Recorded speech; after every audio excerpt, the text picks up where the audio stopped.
Baik, ujian kita buka dengan membaca basmalah. Bismillahirrahmanirrahim. Oke, Pak Fadlan sudah siap untuk ujian?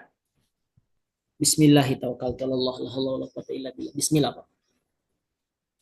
Baik, ujian kita awali dengan saya persilakan saudara untuk mengambil Al-Quran. Silakan Anda buka secara acak saja. Sudah, Pak. Silakan baca beberapa ayat dari Al-Quran yang saudara sudah buka tadi. أعوذ بالله من الشيطان الرجيم. بسم الله الرحمن الرحيم.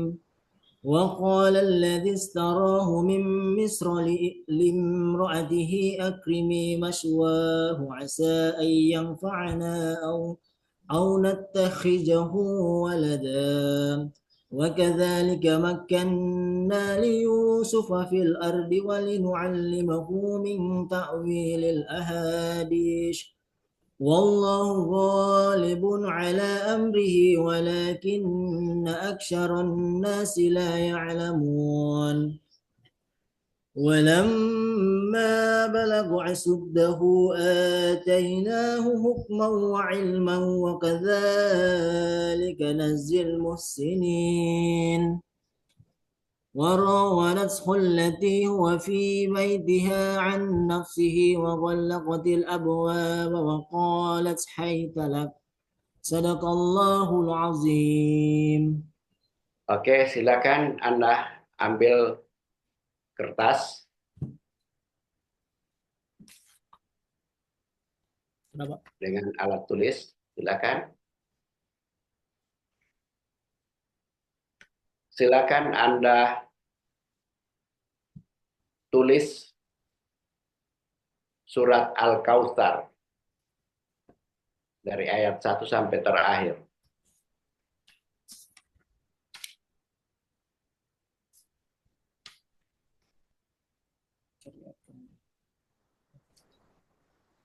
Al-Qur'annya disingkirkan ya. Siapa?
Hmm.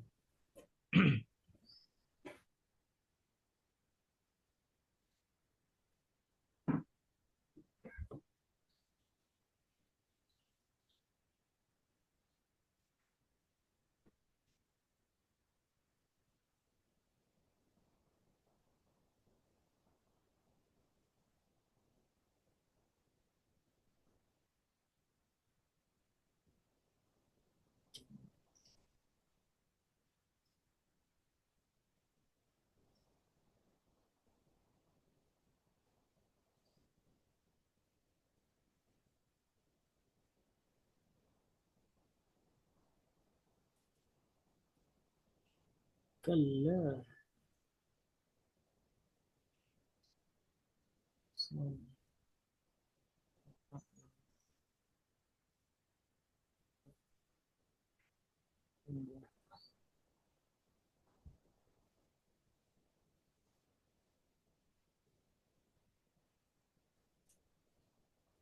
Sudah, Belum Pak, Mbak baru ayat Anda ketiga Pak. perli- Baru ayat ketiga Pak saya.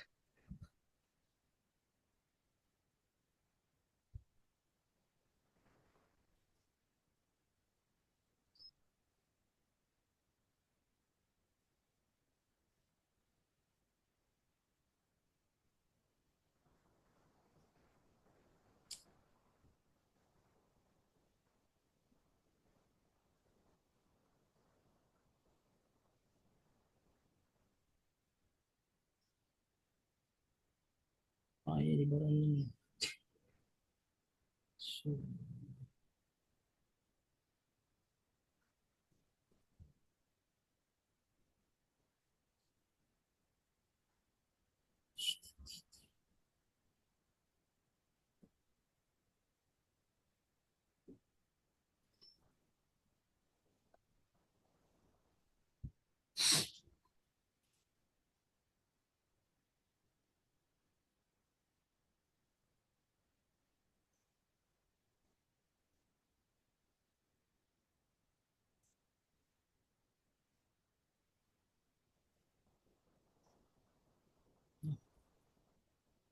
Di sini.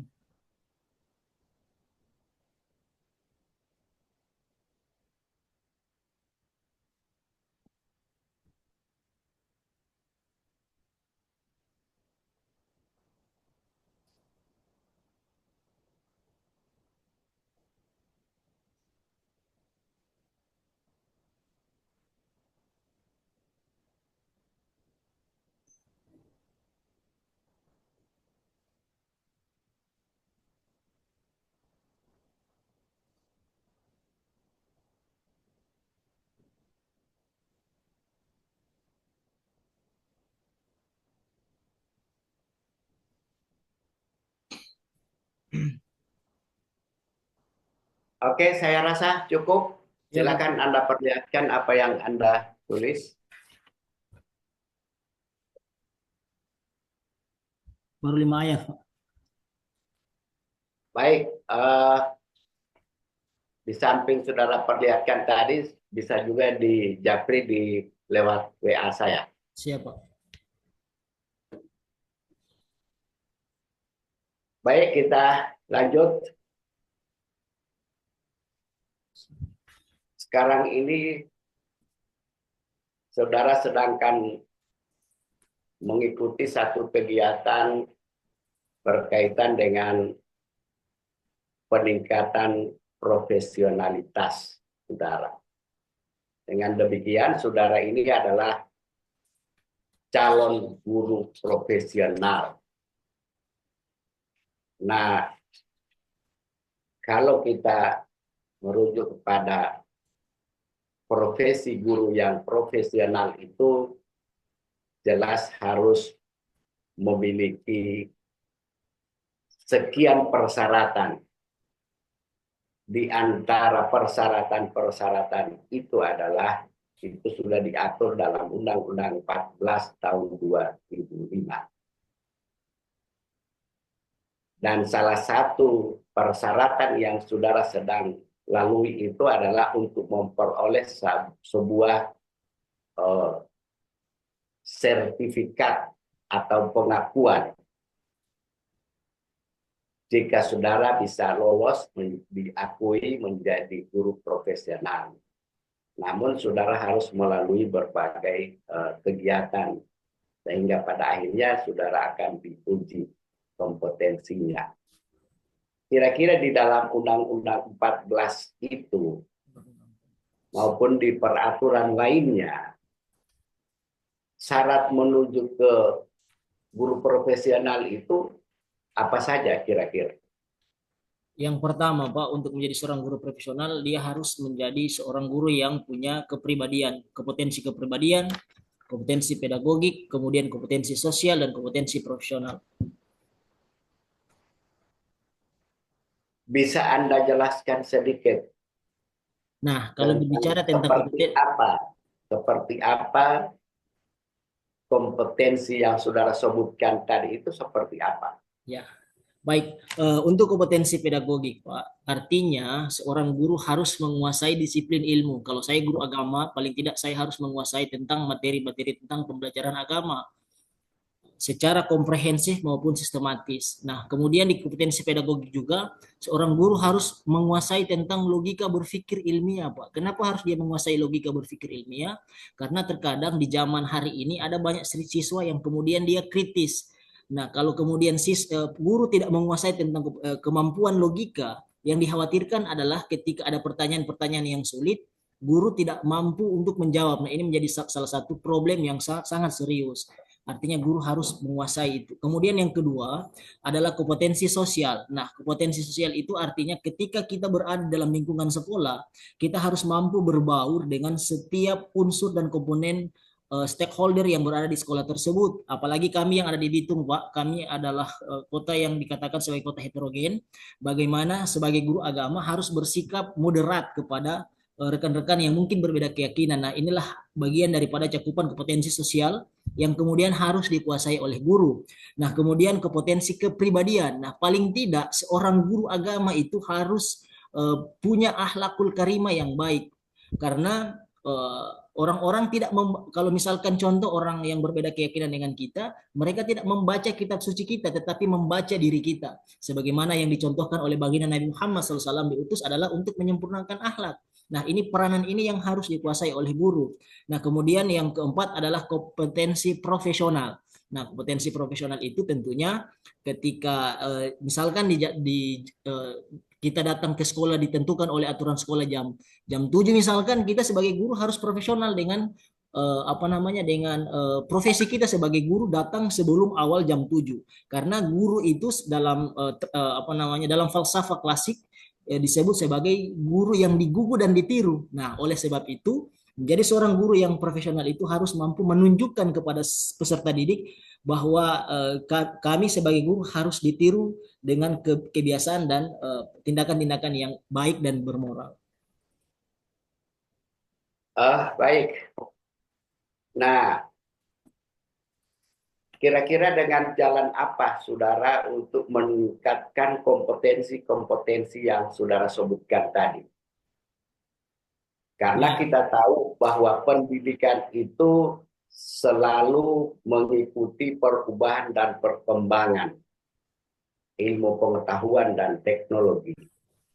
ya. Sedangkan seorang guru itu dituntut harus memiliki berbagai kompetensi.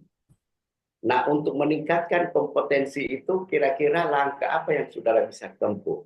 Yang pertama, Pak, seorang guru itu harus ada namanya transformasi ilmu pengetahuan. Nah, apalagi hari ini ada abad ini adalah abad digitalisasi. Paling tidak guru harus menguasai tentang dunia digital. Jangan sampai kemudian guru termarginalkan atau tertinggal dengan kondisi zaman. Nah, itu yang pertama bahwa guru harus menguasai dunia digital. Lalu yang kedua, guru harus upgrade, Pak. Artinya kenapa harus upgrade? Paling tidak guru harus banyak membaca literasi-literasi yang berkaitan dengan kondisi sosial politik, kondisi sosial kultural yang terjadi hari ini. Nah, sehingga yang berkaitan dengan yang pertama, guru harus upgrade dengan kompetensi keilmuan yang ia miliki. Contoh misalkan satu contoh kasus, Pak. Di dalam ilmu fikih ada ketika orang yang kemudian tidak bisa mendengar, kalau di dalam Islam ketika dia sholat kan ada ruksya, ada keringanan. Nah, tetapi ulama kontemporer memiliki pemikiran yang berbeda. Karena sekarang dunia ilmu pengetahuan semakin canggih, harus cipta alat pendengar sehingga ketika dia sholat dia bisa dia bisa mendengarkan lantunan-lantunan suci Al-Qur'an. Nah, jadi dua dua poin penting itu. Yang pertama, guru harus upgrade, yang kedua guru harus bertransformasi terkait dengan kondisi perubahan zaman, Pak. Oke.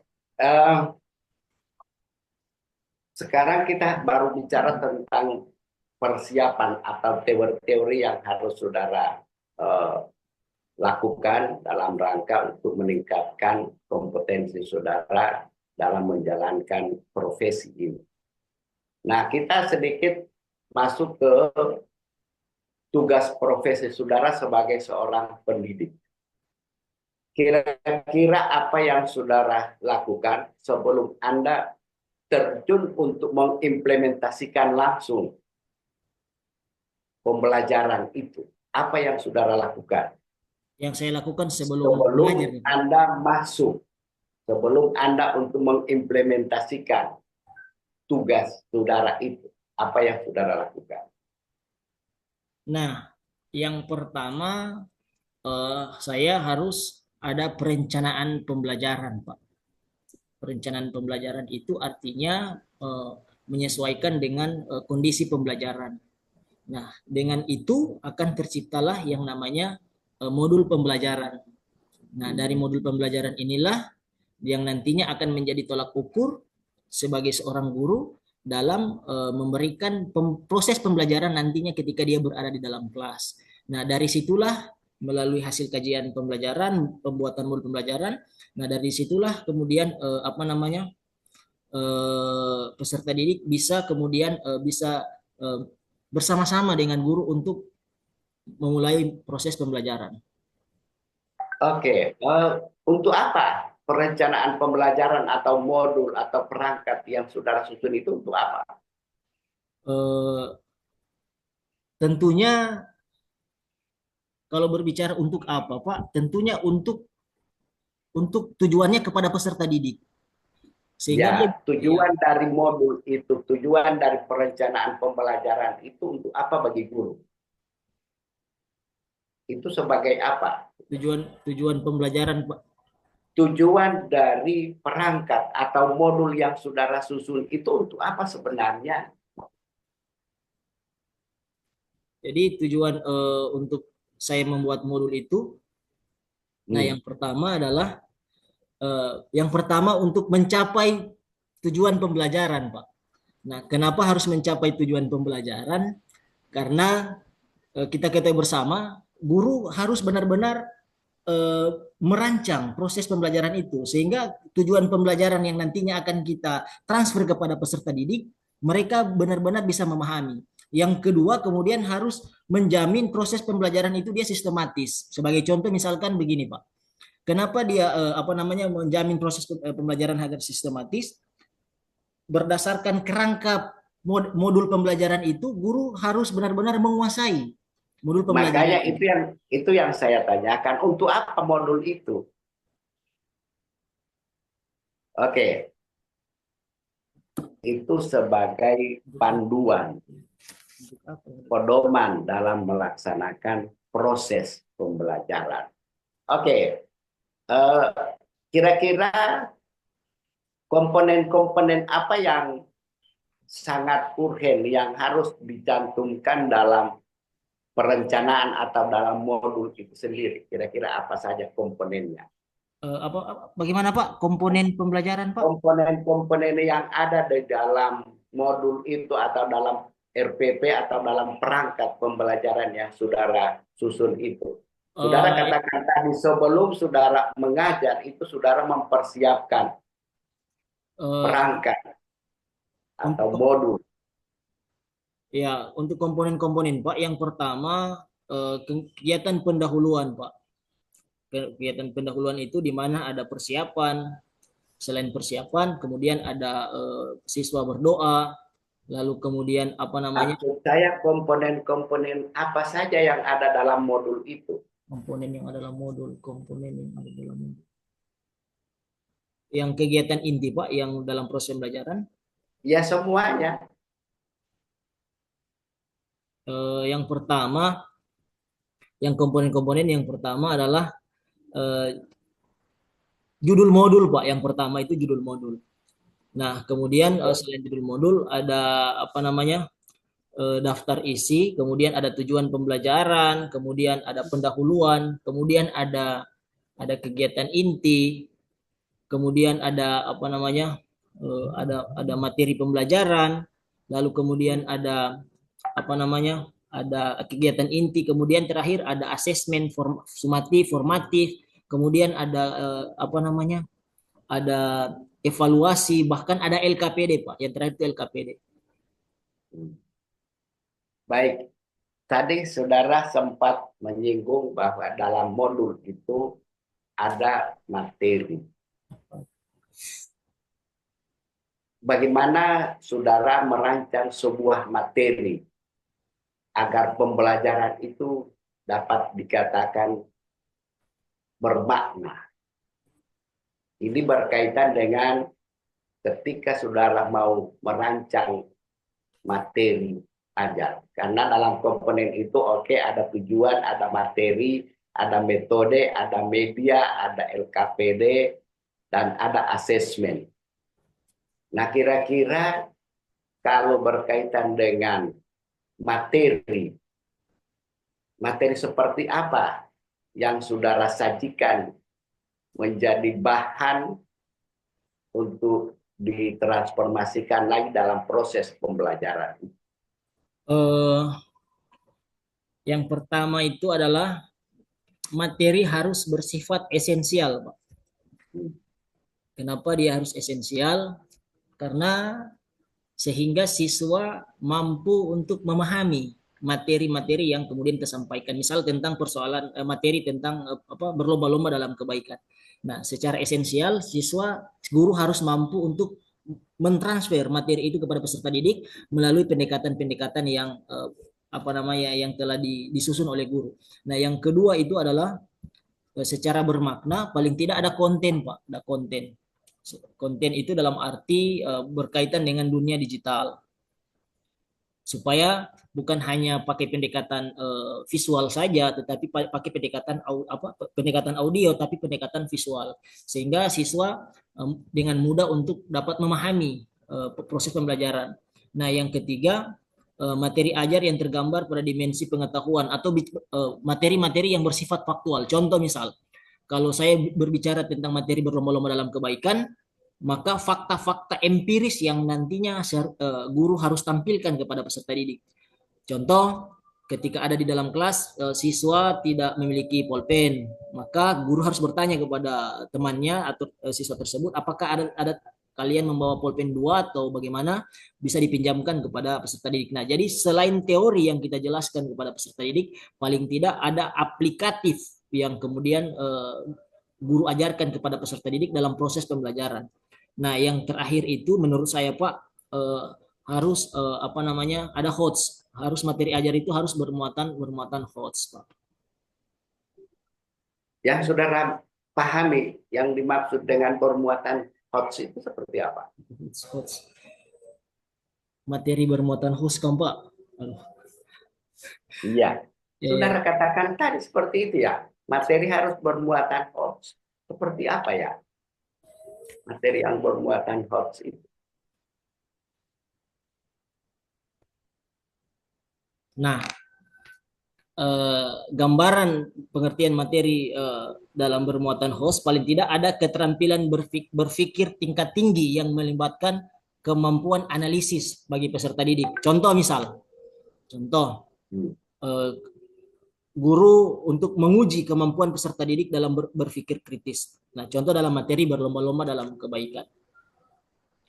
Nah, guru memberikan sebuah pertanyaan kepada peserta didik untuk memancing reaksi peserta didik untuk menganalisa sebuah peristiwa. Ketika misalkan saya mengatakan begini, menurut adik-adik, di dalam dunia digital hari ini banyak para konten kreator yang kemudian apa namanya memberikan bantuan sedekah kepada orang-orang fakir miskin. Nah, tetapi mereka memposting dan mengambil gambar kondisi-kondisi ekonomi yang ada pada orang miskin tersebut. Nah, menurut adik-adik, apakah di dalam agama membolehkan apa namanya perilaku yang terjadi pada apa namanya para konten kreator ini? Nah, dari pertanyaan pemantik itulah yang nantinya akan menimbulkan reaksi bagi peserta didik untuk menganalisa sebuah peristiwa itu.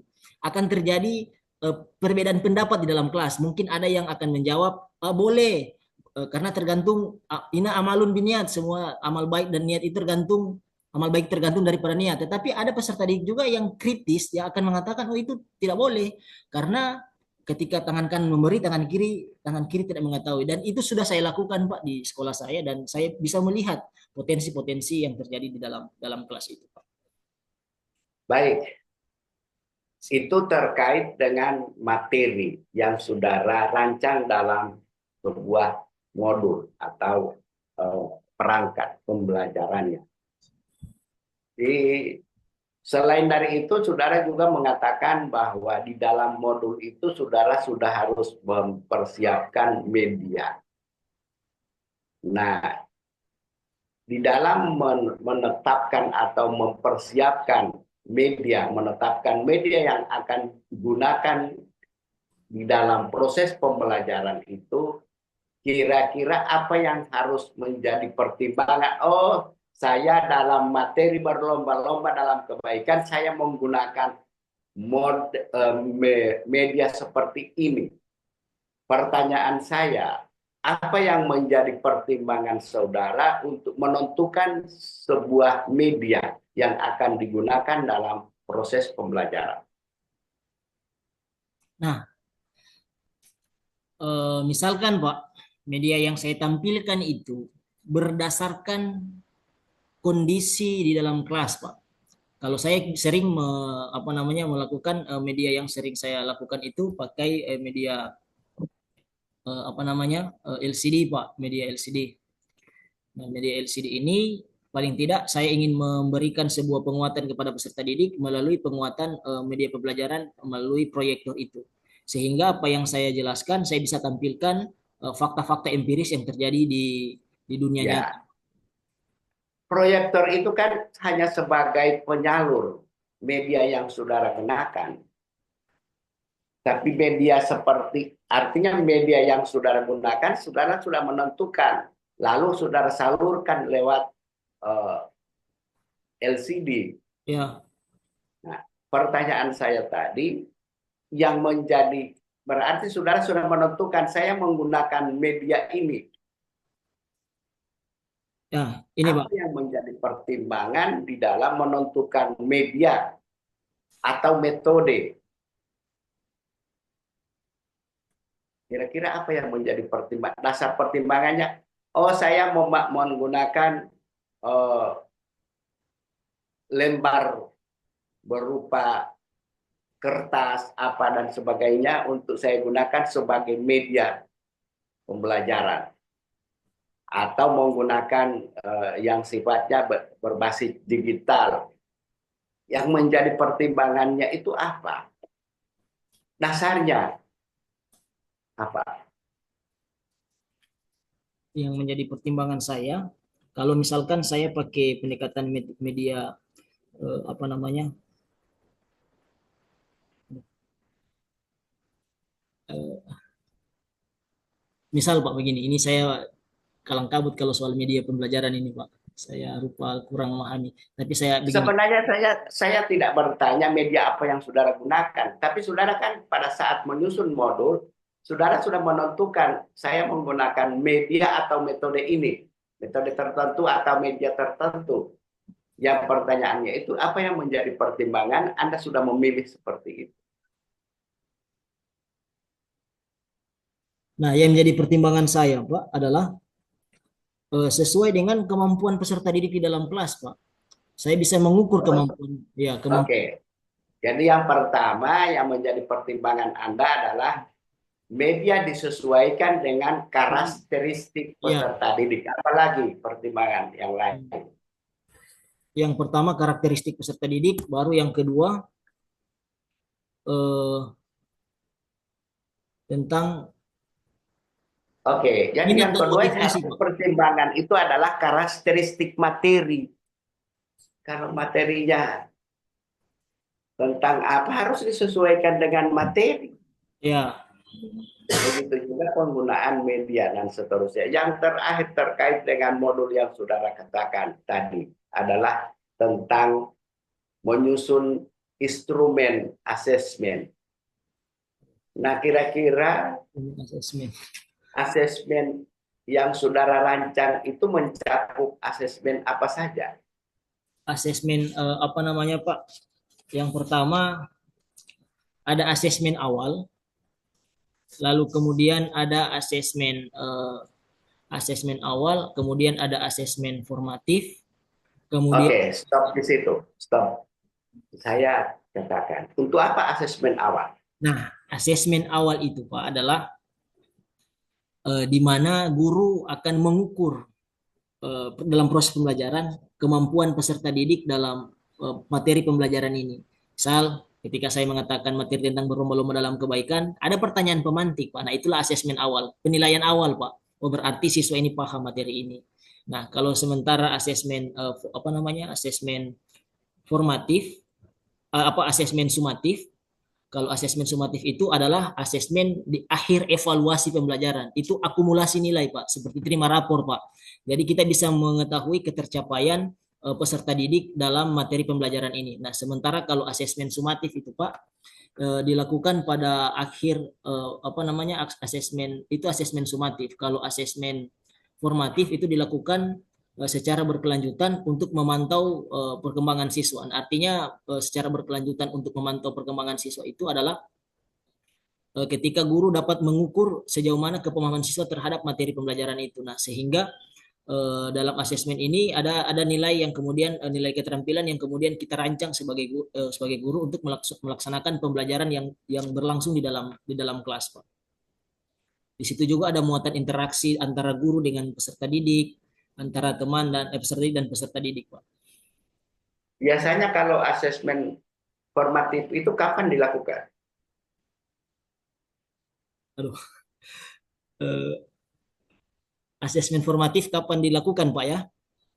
Kalau asesmen awal kan Iya, awal, kalau asesmen sumatif di akhir. Nah, ya. kalau asesmen formatif kapan dia dilaksanakan? Mungkin mungkin pada saat proses, Pak, proses pembelajaran, Pak. Bangun. Oke, pada seproses pembelajaran atau akhir pembelajaran. Setiap akhir pembelajaran atau dalam proses Proses. pembelajaran. Siap. Baik, apa yang saudara sampaikan tadi, coba Anda praktikkan dulu. Jangan hanya pintar dalam konsep, lalu coba Anda implementasikan tahapan-tahapan yang Anda sudah rancang di dalam modul itu. Jelas di situ ada tahapan pendahuluan, ada tahapan inti, ada tahapan eh, penutup. Coba Anda peragakan dulu. Silakan. Langsung praktek ya, Pak. Anggap saja, silakan saudara peragakan. Seakan Anda itu ngajar secara daring, Ya, oke. mempraktekkan modul yang Anda sudah susun tadi, yang sudah Baik. sudah dijelaskan. Ini isinya seperti ini. Coba Anda praktekkan dulu. Silakan. Oke. Bismillahirrahmanirrahim. Assalamualaikum warahmatullahi wabarakatuh, adik-adik. Ya, baik. Adik-adik, hari ini kita akan membahas materi tentang berlomba-lomba dalam kebaikan. Nah, tapi sebelum kita masuk pada proses pembelajaran, Pak Guru ingin mengatakan kebersihan itu sebagian dari iman. Maka silahkan adik-adik periksa tempat sampah yang ada di sekitar adik-adik. Oke, baik. Terima kasih untuk Adik Basir. Terima kasih kepada Adik Siti yang telah mengambil sampah dan telah membuang di tempat sampah. Nah, lalu kemudian kita sebelum masuk pembelajaran, kita minta ridho kepada Allah Subhanahu wa taala dengan berdoa. Pak Guru ingin menunjuk satu siswa yaitu Adik Basir, silakan untuk memimpin doa dalam pembelajaran ini. Alhamdulillah. Terima kasih Adik Basir karena kita mengawali pembelajaran dengan doa. Insya Allah pembelajaran kita ini diridhoi oleh Allah Subhanahu Wa Taala. Nah, apakah adik-adik siap untuk belajar hari ini? Ya, baik. Alhamdulillah. Nah, siapa yang tidak hadir hari ini, adik-adik? Oh, Arif ya. Kenapa Arif? Oh, lagi sakit. Ya, kita doakan insya Allah adik Arif cepat sakit dan bisa mengikuti proses pembelajaran kita pada pertemuan yang akan datang. Nah, adik-adik, hari ini kita membahas tentang materi berlomba-lomba dalam kebaikan. Nah, ada yang masih ingat pembelajaran yang kemarin yang kita bahas, adik-adik? Oke, baik. Silakan Adik Basir. Ya, baik sekali. Kemarin kita membahas tentang Al-Quran hadis. Nah, ketahuilah adik-adik, ketika kita membaca Al-Quran dan hadis itu akan ada muncul kedamaian. Nah, Adik Basir, apakah tadi pagi ketika ingin berangkat ke sekolah membaca doa? Ya, karena ketika membaca doa, nantinya itu akan menjadi salah satu petunjuk bagi kita ketika kita berada di dalam dalam kelas. Nah, adik-adik sekalian, nah Bapak Guru akan menampilkan proses pembelajaran kita pada pada pagi hari ini tentang materi tentang berlomba-lomba dalam kebaikan. Nah, ada yang tahu apa itu berlomba-lomba dalam kebaikan? Ya, silakan Adik Adik Siti. Ya, bagaimana yang lain? Oke, masih ada lagi? Ya, cukup ya. Tadi menurut Adik Siti bahwa berlomba-lomba dalam kebaikan itu di mana sebuah perintah yang telah disampaikan oleh Allah di dalam Al-Quran dan juga dalam hadis Nabi seperti yang disampaikan juga Adik Basir. Mantap sekali ya Adik Basir dengan dalil Adik Basir sampaikan tadi dalam sebuah hadis yang Nabi sampaikan tadi bunyinya kalau tidak salah Pak Guru dengar hadis dari Nabi tentang man kana yaumil akhir falyakrum jaro. Nah, artinya barang siapa yang beriman kepada Allah dan hari akhir eh, maka dia harus memuliakan tetangganya. Nah, itu luar biasa karena memuliakan tetangga kata Nabi ya, memuliakan tetangga kata Nabi itu adalah sebuah keharusan bagi kita. Karena kalau kita memasak makanan paling tidak kita membagi kepada tetangga-tetangga kita yang ada di samping rumah kita. Karena kalau kita melihat tetangga kita dalam keadaan lapar, maka amal kita itu sia-sia karena kita membiarkan tetangga kita dalam keadaan lapar.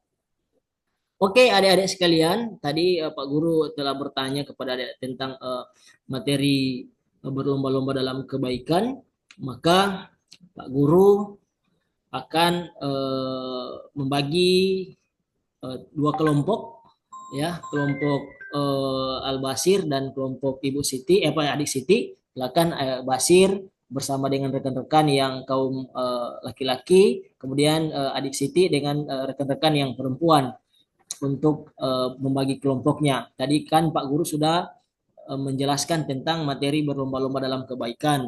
Nah, definisinya, kemudian bagaimana dalil-dalilnya, bagaimana kemudian dampak daripada berlomba-lomba dalam kebaikan. Maka hari ini Pak Guru akan membagi dua kelompok kepada kelompoknya Adik Basir dan kelompoknya Adik Siti.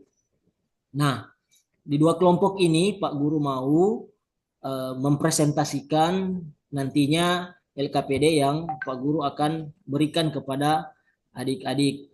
Nah, kelompoknya Adik Basir, Pak Guru akan memberikan tugas tentang mencari apa itu sih berlomba-lomba dalam kebaikan, lalu kemudian fakta-fakta tentang berlomba-lomba dalam kebaikan yang ada di lingkungan sekitar, baik lingkungan sekolah maupun lingkungan lingkungan tempat tinggal. Nah, kalau Adik Siti silahkan mencari dalil yang berkaitan dengan berlomba-lomba dalam kebaikan dan juga hadis Nabi tentang berlomba-lomba dalam kebaikan dan menceritakan peristiwa di zaman Nabi Muhammad terkait dengan materi berlomba-lomba dalam kebaikan. Oke, Pak Guru berikan waktu 2 menit kepada kedua kelompok ini untuk dapat mencari sebanyak-banyaknya informasi terkait dengan tugas yang telah Pak Guru berikan. Oke, silahkan Adik Basir kelompok 1 yang telah selesai mencari materinya, silahkan dipresentasikan. Oke, silahkan. Nah, oke, mantap. Tadi saudara Adik Basir telah mempresentasikan tentang materi berlomba-lomba dalam kebaikan, bahwa tadi Adik Basir mengatakan berlomba-lomba dalam kebaikan itu adalah sebuah perintah yang telah Allah sampaikan di dalam Al-Quran dan itu harus kita lakukan. Nah, tadi juga Basir mengatakan bahwa ketika ada teman-teman yang membutuhkan, misalkan ada teman satu kelas tidak punya jajan, jadi kita harus membantunya. Bagaimana dengan kelompok dua? Apakah ada pertanyaan? Ya, baik, sangat baik sekali ya dari kelompok dua ya pertanyaannya terkait dengan bagaimana dengan fenomena orang-orang yang hari ini banyak apa namanya banyak bersedekah, tetapi niatnya bukan bersedekah, melainkan hanya untuk mencari apa namanya pujian-pujian. Nah, bagaimana dari kelompok satu untuk menjawabnya? Oke, sangat baik. Tadi kelompok satu menjawab, semua tergantung dari niat ya. Kelompok dua bahwa kebaikan itu tergantung daripada niat. Kalau niat kita karena Allah Subhanahu Wa Taala, insya Allah segala kebaikan kita bisa diterima oleh Allah. Apakah masih ada pertanyaan yang lain dari kelompok dua? Oke, mantap, sudah pas. Silahkan kelompok dua untuk mempresentasikan hasil apa namanya hasil materi yang telah Pak Guru berikan tentang dalil apa namanya berlomba-lomba dalam kebaikan. Dipersilahkan. Baik, lanjut ke kegiatan penutup. Oke, terima kasih atas partisipasi dari adik-adik sekalian. Kita berikan aplaus untuk kita semua. Insya Allah hari ini kita dapat memahami dan mengetahui tentang materi berlomba-lomba dalam kebaikan. Bukan hanya sampai pada materinya, tetapi bisa kita praktekkan. Nah, karena itu bagian daripada refleksi diri kita, karena bukan hanya sekedar kita memahami materinya, tetapi dapat kita praktekkan dalam kehidupan kita sehari-hari. Insya Allah kita bisa amalkan ketentuan-ketentuan dari materi ini, baik dari dalam Al-Quran maupun Sunnah Nabi. Insya Allah kita sehat walafiat, kita bisa ketemu di pertemuan yang berikut. Mungkin sekian dari Pak Guru. Tidak ada gading yang tidak setiap gading pasti ada gading yang retak, tidak ada manusia yang sempurna selayaknya Pak Guru. Insya Allah kita saling menutupi kekurangan. Sekian, billahi taufiq walhidayah. Assalamualaikum warahmatullahi wabarakatuh. Baik, saya rasa cukup untuk Saudara Fardan.